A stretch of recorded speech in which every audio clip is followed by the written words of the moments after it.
you? Yes, when I was 14, that's true.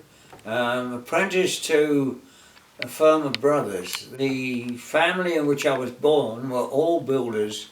The men of the family were required to learn a trade, preferably different from the others. So you got a painter and a plasterer, a concreter, a roofer, and a plumber. And my lot became a plumber.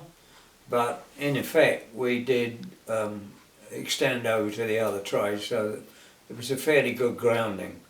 The time that I was operating in was during the Depression years, the 30s, and therefore money was extremely tight.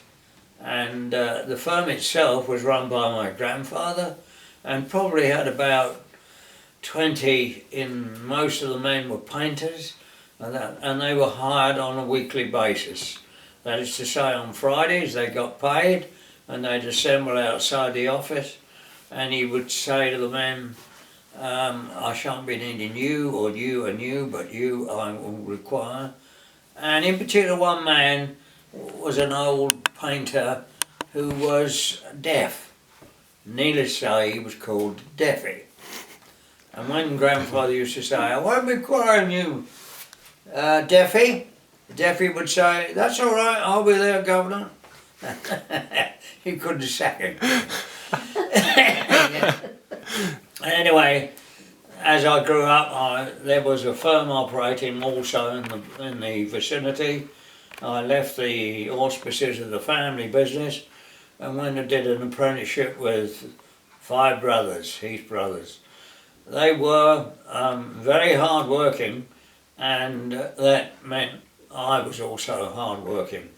They made certain that I wasn't idle, and at one occasion I was required to clean all the men's tools on a Saturday morning.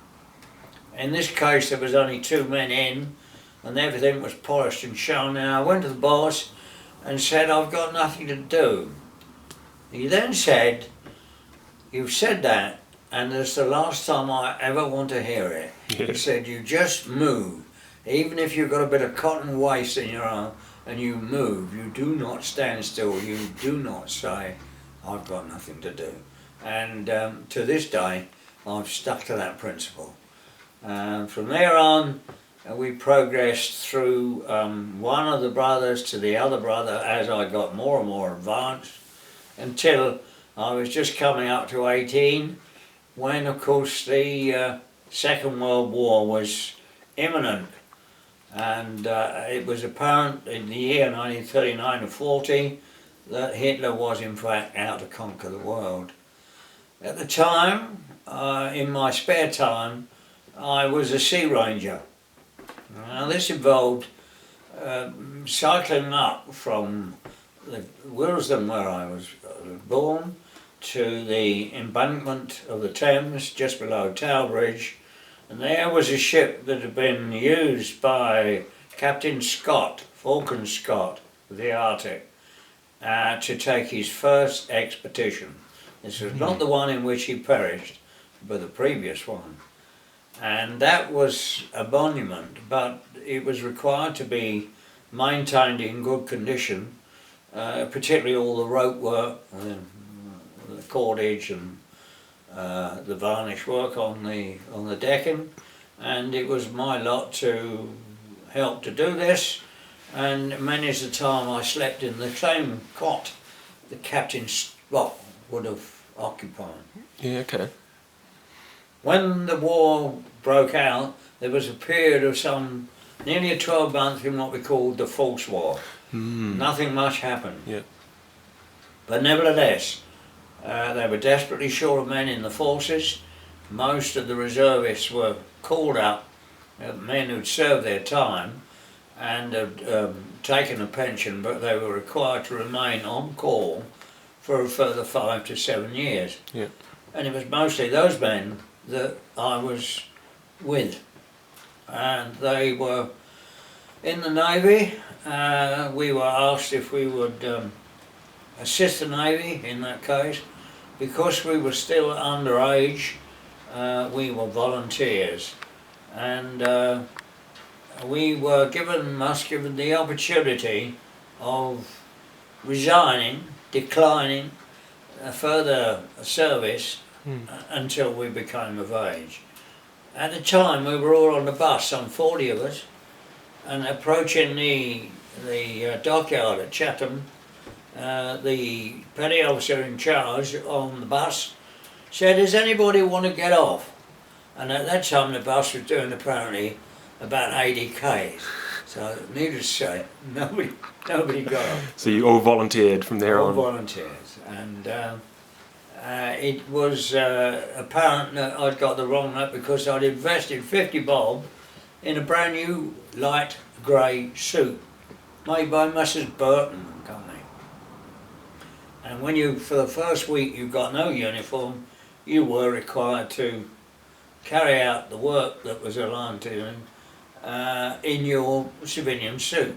In my case, it was cleaning out the washrooms, and you were given a broom, a bucket of hot water, and some soft soap, and you simply wet the floor and scrubbed it with a broom. This I was diligently doing, dipping the broom in, until the chief came and said, "Not like that, son." And he got the bucket and promptly threw it all over my brand new green trousers, and from which they never recovered. But that was the motto that stood out. Never volunteer for everything, never. Yeah. And that was the case of the war. And from there on, we had been allocated to a job in the docks, King George V, all young men, and about 12 of us.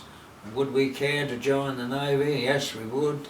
We would win the war for everyone, no bother, we'll just leave it to us. And we were billeted on board an old First World War ship in the docks, the King George V dock, and this was heavily bombed and firebombed in 1940. Yes, we were there in the ships, the big ships were parked along the quay, and we were sort of tucked under the stern of one of them, which was blazing furiously from end to end. Alongside the dock there was the warehouses, tin roof warehouses that housed most of the goods and a lot of these were sugar, and if you don't know, sugar burns intensely. It does, almost like an incendiary. Yeah, okay. Through the roof was a landmine suspended there by its parachute. It was on one end, and of course it was in danger of being consumed by the flames and presumably would have gone off. In that event, I wouldn't be telling you this time.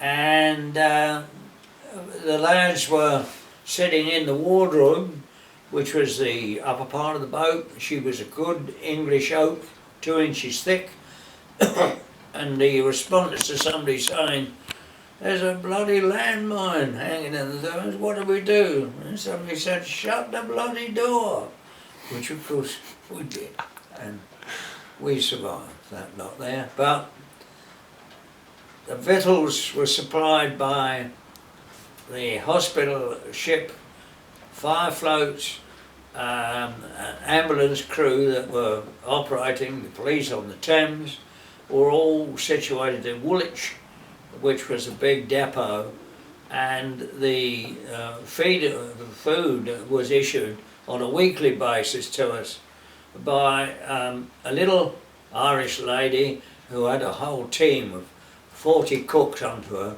and they got the food.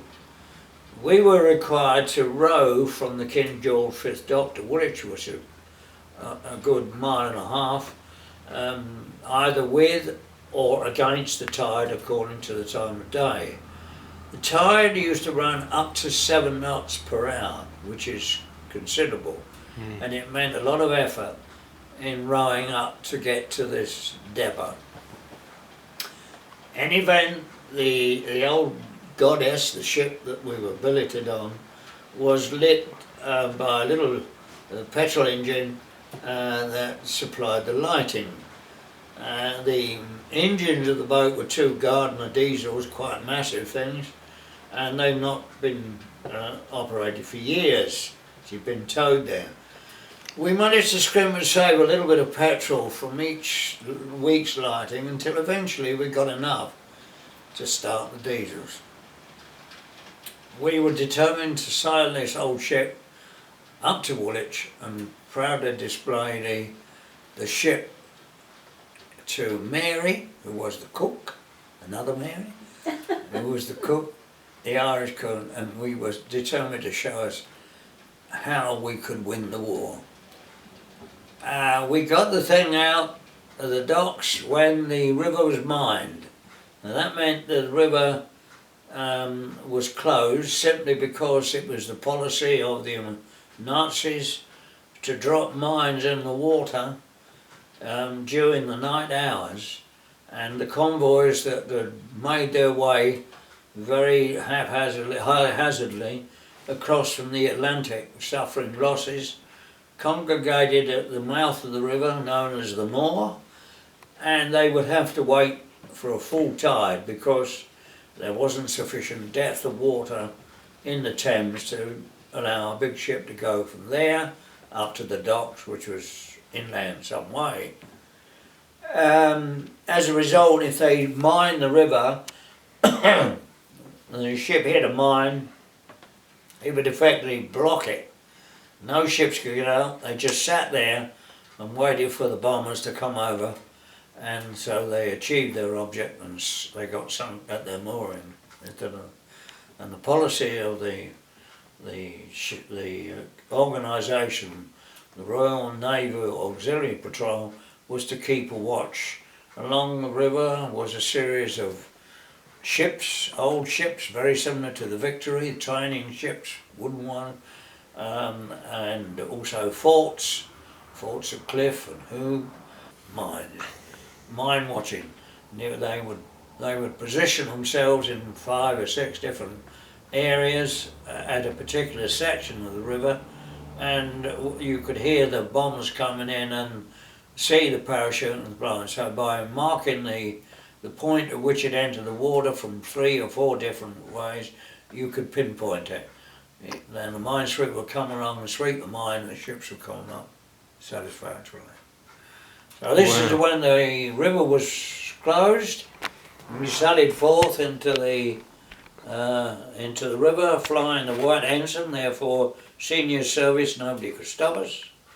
And we did in fact make it up to Mary's depot, albeit with some problems, but we made it. And showed up, collected our rations and set sail back for the docks. When we got there was a reception committee of officers of the Royal Navy, etc., etc. A panic call had gone out for a renegade boat was navigating the river when it was closed, and of course the balloon went up. As a result, we were all sent to various places, and that was the last I saw of England for 2 years, having then been dispatched to the Middle East, and some went this way and some went that. So there you are.